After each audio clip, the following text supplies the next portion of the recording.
Assalamualaikum kelas 8. Ketemu lagi di channel Bu Karin. Hari ini kita akan membahas materi bab 2 di kelas 8, yaitu judulnya tentang pesawat sederhana.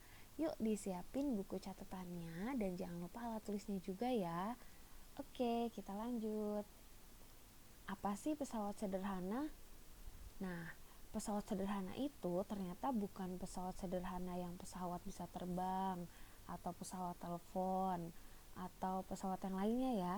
Nah, pesawat sederhana ini yaitu setiap peralatan yang memudahkan manusia untuk melakukan usaha atau kerja. Nah, disebut sederhana kenapa? Karena peralatan tersebut dirancang atau dibuat dalam bentuk sederhana. Oke, sampai sini udah kebayang belum nih kira-kira apaan aja sih bendanya itu kok bisa disebut sebagai pesawat sederhana? Nah, ternyata benda-benda ini nantinya sering banget kalian temukan di dalam kehidupan sehari-hari. Kita lihat ya, ternyata pesawat sederhana itu dibagi menjadi 4. Yang pertama itu ada tuas, yang kedua ada bidang miring, yang ketiga ada katrol, dan yang keempat ada roda gigi atau roda berporos. Oke, seperti apa tuas, bidang miring, katrol, dan roda gigi atau roda berporos? Kita lanjut ya. Nah, kita masuk yang pertama di tuas atau pengungkit nama lainnya.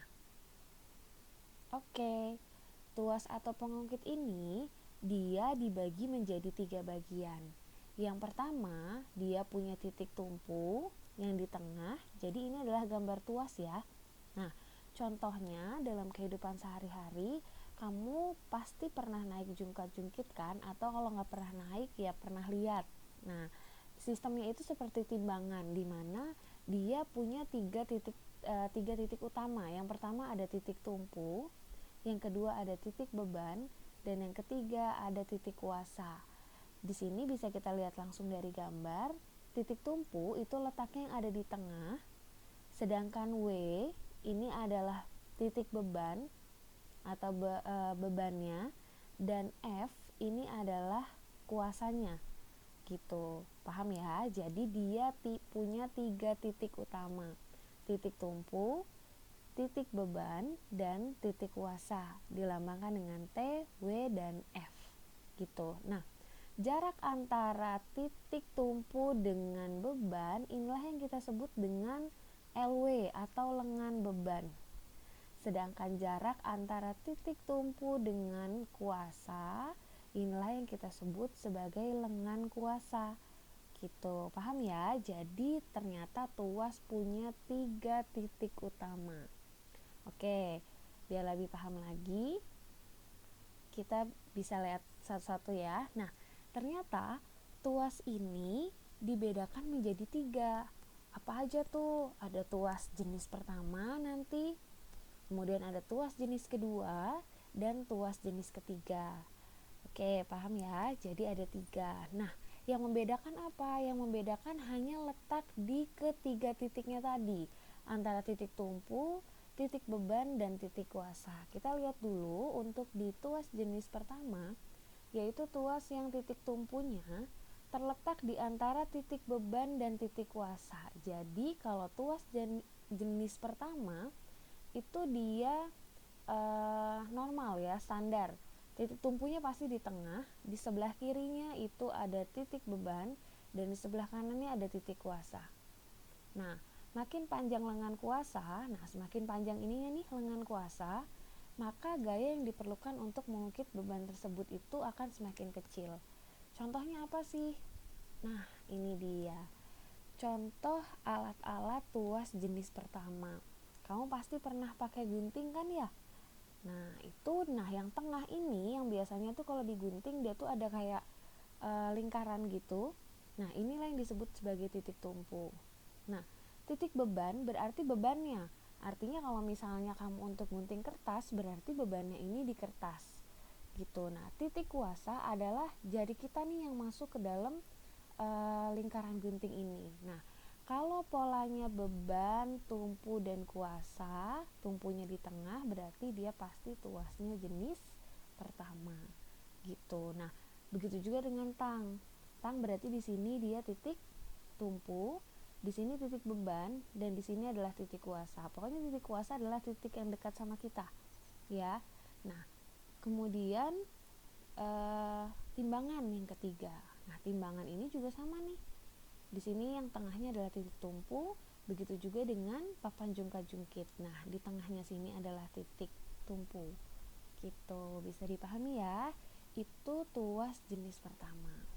Oke, next.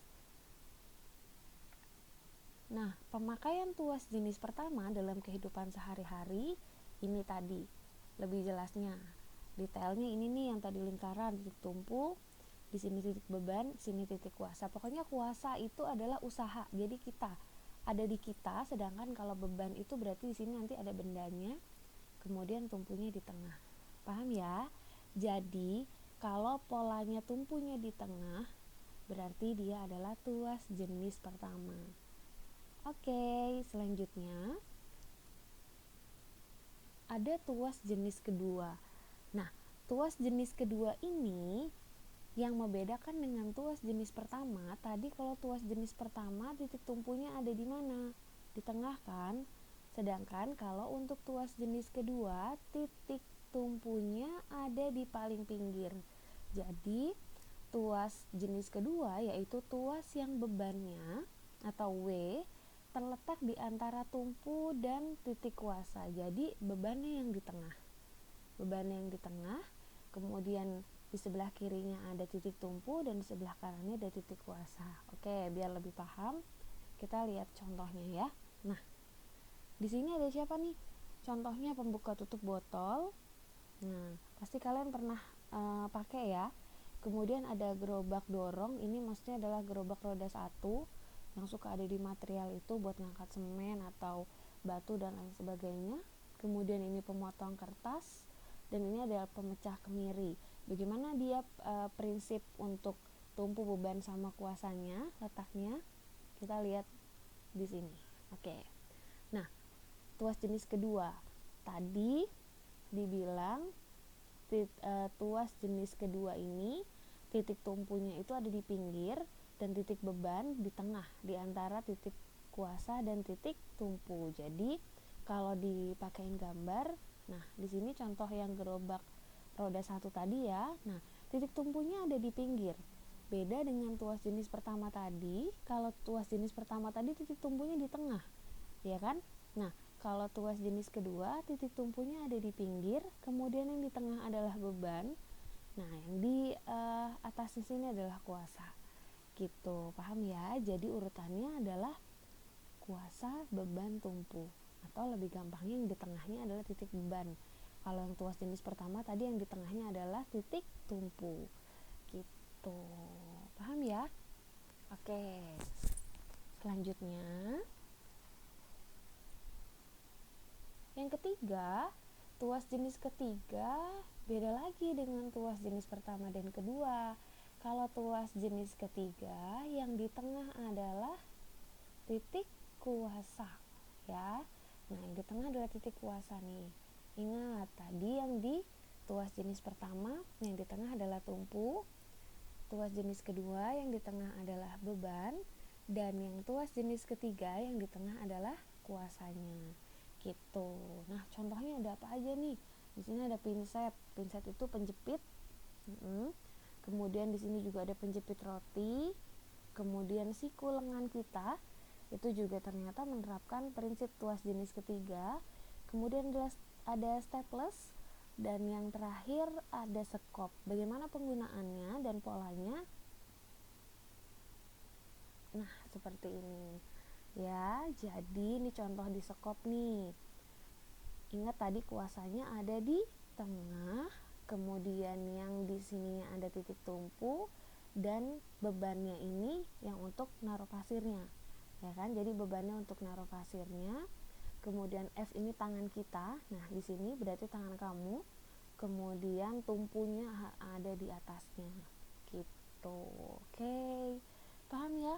Ternyata gampang bedainnya antara tuas jenis 1, 2, dan 3.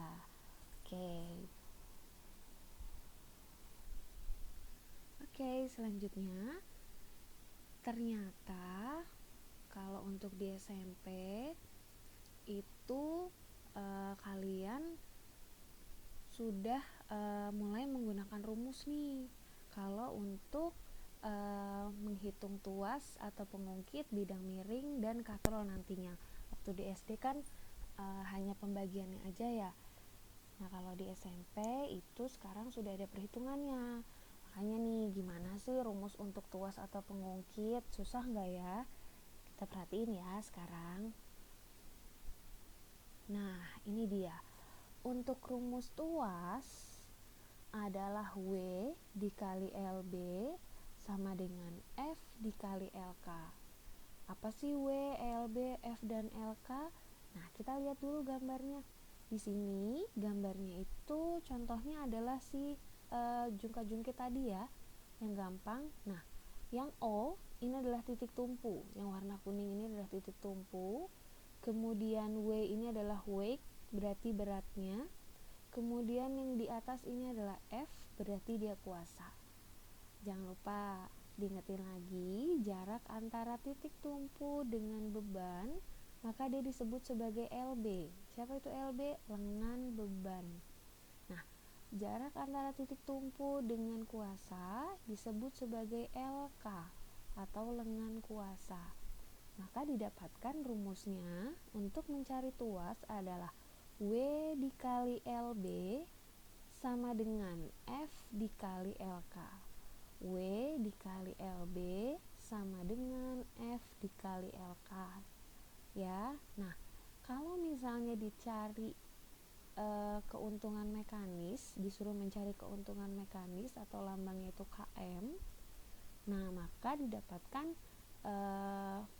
persamaannya seperti ini, W per F sama dengan LK per LB. Jadi sebenarnya rumus ini itu juga didapatkan dari sini ya. Jadi ini kalau dikali silang, W dikali LB sama kan, W dikali LB sama dengan F dikali LK, sama juga. Jadi kalau kamu ingat rumus ini, ya rumus ini pasti ingat. Kalau kamu ingat rumus yang ini, pasti ininya juga ingat.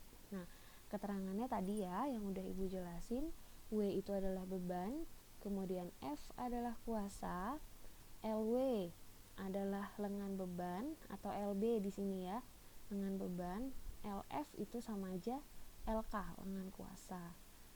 Ingat untuk lengan dia satuannya harus meter, sedangkan kalau untuk beban dan kuasa dia harus newton ya. Oke, gimana nih cara perhitungannya? Contohnya kayak gimana untuk bisa jawab ya, kita perhatiin sekarang. Oke, di sini ada contoh soal. Batu beratnya 120 Newton diangkat dengan tuas yang panjang lengan kuasanya adalah 4 meter dan lengan bebannya adalah 2 meter. Pertanyaannya, hitunglah besar kuasa dan keuntungan mekaniknya. Oke, step pertama, kamu kalau misalnya dapat soal fisika, sekali lagi ibu ingetin harus pakai diketahui ya, diketahui. Nah, apa aja nih yang diketahui? Batu beratnya 120, berarti W-nya adalah 120 Newton. Kemudian diangkat dengan tuas yang panjang lengan kuasa, berarti LK 4 meter. Kemudian lengan beban berarti LB 2 meter. Ya. Oke. Di sini terus ini kecoret, maaf ya. Nah, gambarnya kurang lebih itu seperti ini nanti. Nah, di sini kan tadi titik tumpu ya. Kemudian di sini ada batunya. Dan di sini ada kuasa, berarti dia F, di sininya W. Nah, jarak dari titik tumpu sampai titik beban ini adalah lengan beban tadi 2. Di sini adalah lengan kuasanya 4. Nah, berarti bisa kita langsung jawab. Yang pertama, rumusnya tadi apa? Ingat, W dikali LB sama dengan F dikali LK. W nya masuk 120 dikali lengan bebannya 2, F nya yang ditanya ya, kuasa dikali lengan kuasanya 4. Nah, di sini 120 kali 2 berarti 240 sama dengan F dikali 4. Nah, berarti sini F sama dengan 240 per 4. 24 bagi 4 itu 6, berarti 60 Newton. Nah, berarti kuasanya adalah 60 Newton ya. Jadi ini ketemu nih yang A. Misalnya kita tulis yang A. Nah, yang B-nya yang ditanya siapa? KM kan? Nah, tadi KM itu rumusnya dia bisa W per F sama dengan LK per LB. Nah, coba diperhatiin ya, untuk mencari KM atau keuntungan mekanik itu rumusnya kan ini. Kita nggak usah pakai dua-duanya, kita bisa pakai salah satu aja. Jadi kalau misalnya ada W sama F, ya kamu pakai W sama F. Kalau misalnya ada LK sama LB, kamu pakai LK sama LB aja. Karena apa? Hasilnya pasti sama.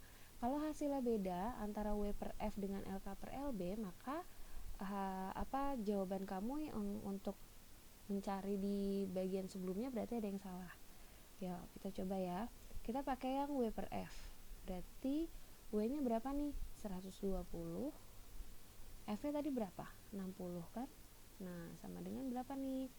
120 bagi 60, 2. Kan? Oh, berarti KM-nya 2. Coba kalau misalnya kita pakai LK per LB, LK-nya berapa? LK-nya 4, ya kan? Per LB-nya berapa? 2. Sama dengan 4 bagi 2, 2. Sama kan? Angka ini dengan angka ini sama. Nah, berarti KM itu kita salah satu aja, nggak usah dua-duanya gitu. Jadi yang perlu diingat rumusnya ini. Nah, sama ini ya. Gitu. Jangan sampai lupa. Oke? Gampang kan?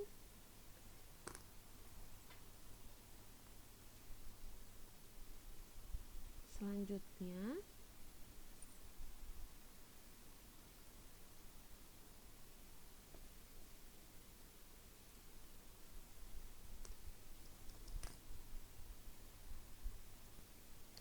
contoh lainnya itu ada juga ya. Contoh lainnya itu, nah ini contoh lainnya ya, sama kayak yang tadi sebelumnya ibu udah jelasin. Itu di sini juga untuk mencari kuasa sama mencari keuntungan mekanik. Nah, ini rumus pertamanya, ini rumus keduanya. Tuh, nah kayak ini tadi nih, KM-nya berarti nggak usah pakai semua karena dia bisa untuk W per F aja. Oke, next ya. Terus kita masuk ke bagian kedua di pesawat sederhana, yaitu ada bidang miring. Apa sih bidang miring? Oh, ternyata bidang miring itu digunakan untuk mempermudah kita untuk memindahkan benda dari tempat yang rendah ke tempat yang lebih tinggi. Contohnya kayak gini nih, ya kayak turunan atau tanjakan aja ya. Misalnya benda ini berat banget nih. Nah, gimana caranya supaya kita bisa mindahin ke tempat yang lebih tinggi kalau seandainya nggak pakai bantuan bidang miring? Pasti terasa lebih berat banget kan ya? Nah, di bidang miring ini dia punya 4 komponen utama. Ya, tadi kalau tuas itu dia punya 3 komponen utama, kalau bidang miring dia punya 4 komponen utama. Siapa aja? Hampir sama sebenarnya. Ada beban atau weight di sini nih, misalnya kubusnya ini beban, kemudian dia ditarik ke atas. Berarti kalau ditarik kita perlu usaha, maka kita punya F. Nah, yang kuning ini adalah panjang bidang miringnya. Ya, dilambangkan dengan huruf S, dan yang merah ini adalah tingginya ya, atau height kita lambangkan dengan huruf H. Jadi ada W, ada F, ada S, dan ada H. Nah, rumusnya sama nih ternyata kayak tuas tadi ya. Nah, cuman diganti H sama S-nya aja. Jadi rumusnya adalah W dikali H sama dengan F dikali S. Kalau misal ditanya keuntungan mekanik, maka Km sama dengan W per F atau S per H. Ingat ya yang tadi Ibu bilang, boleh pakai salah satunya aja. Kalau misalnya hasil kalian sama, berarti perhitungan kalian betul. Tapi kalau misalnya W dibagi F dengan S dibagi H hasilnya beda, berarti kalian ada perhitungan yang salah di awalnya. Gitu, paham ya? Oke, selanjutnya. Nah, ini dia beberapa alat yang cara kerjanya menggunakan prinsip bidang miring. Yang pertama ada pisau. Kenapa dia disebut bidang miring? Di bawahnya sini ya. Itu. Kemudian ada tangga, ya kan? Tangga juga bidang miring. Kemudian ada paku. Kemudian ada kapak. Mata kapak itu yang depan sini sama kayak ujung mata pisau tadi ya. Terus ada sekrup atau baut. Kemudian ada linggis dan ada jalan yang berkelok di pegunungan. Gitu. Itu beberapa alat yang cara kerjanya menggunakan prinsip bidang miring. Udah mulai bisa bedain ya, yang mana yang tuas, yang mana yang bidang miring. Gitu. Oke. Selanjutnya, wah, kita masuk ke contoh. Ya, di sini ada contoh soal. Sebuah kayu terletak pada bidang miring seperti pada gambar. Jika berat balok tersebut adalah 500 Newton, maka hitunglah besar gaya yang diperlukan untuk memindahkan balok kayu tersebut dan keuntungan mekanisnya berapa. Di sini udah ada gambarnya nih, ya kan? Di sini ada bidang miring, kemudian ternyata tadi beratnya ada 500 Newton. Kemudian di sini bidang miringnya panjangnya 10 meter dan tingginya adalah 2 meter. Bagaimana cara menjawabnya? Oke, berarti diketahui lagi ya, jangan lupa tuh diketahui harus selalu ada. Apa aja nih tadi W-nya 500 Newton, kemudian F-nya adalah 10 meter, kemudian S-nya adalah 2 meter. Nah, ini semua ada meter, Newton ya. Jadi ini W 500, kemudian ini oh maaf, ini bukan F, ini itu S, maaf ya, ini itu S. Nah, yang ini itu H. Sebentar, ini itu H.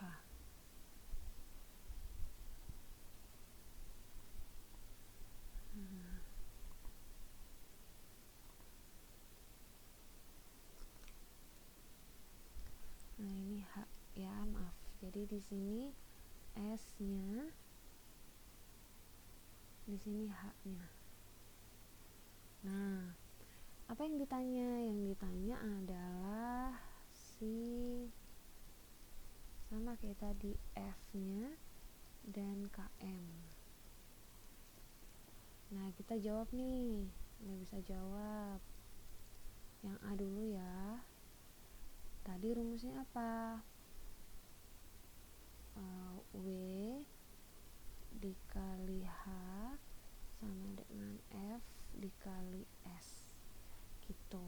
Nah, W-nya berapa nih? W-nya 500 dikali H-nya 2 sama dengan F-nya yang ditanya dikali S-nya 10. Gitu. Berarti di sini 1000 sama dengan F dikali 10, maka F sama dengan 1000 dibagi 10 ya, coret nolnya, berarti 100 Newton. Nah, ketemu kan yang A, berarti gayanya atau kuasanya adalah 100 Newton. Yang B, nah ini sama kayak tadi, KM nya 1 aja ya. Misalnya kita mau pakai W per F berarti W nya berapa? 500, F nya tadi 100, berarti sama dengan 5 gitu. Atau mau pakai S per H misalnya, mau pakai S per H, S nya 10 dibagi 2 sama dengan 5. Sama ternyata kan di sini. Tuh, jadi rumusnya yang perlu diingat di bidang miring itu ini. Ya, aduh kecoret. Aduh. Nah, terus yang ini KM-nya. Boleh juga pakai yang ini KM-nya. Oke, gampang kan ternyata. Oh, gitu aja tuh rumusnya, hampir sama sebenarnya sama tuas ya. Jadi itu untuk menghitung bidang miring. Jadi udah 2 nih kita punya. Udah ada tuas sama bidang miring. Oke.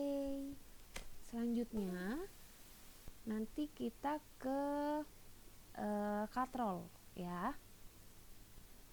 Nah, ini contoh lainnya bisa juga. Berapakah besar usaha yang dilakukan seorang yang menarik benda seberat 40 Newton? Nah, di sini berarti siapa nih tadi? W 40 ya kan?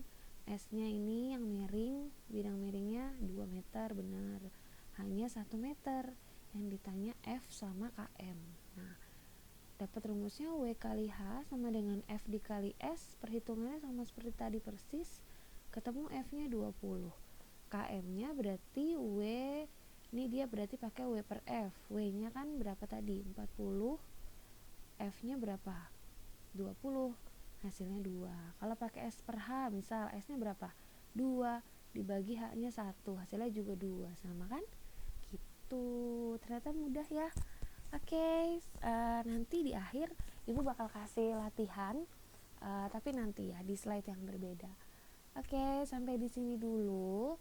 Terima kasih untuk perhatiannya. Jangan lupa disalin di buku catatan dan dikerjakan latihannya. Nah, gimana nih untuk yang katrol dan roda berporos? Berarti sampai ketemu di materi selanjutnya. Jangan lupa ya like dan subscribe. Terima kasih. Wassalamualaikum warahmatullahi wabarakatuh.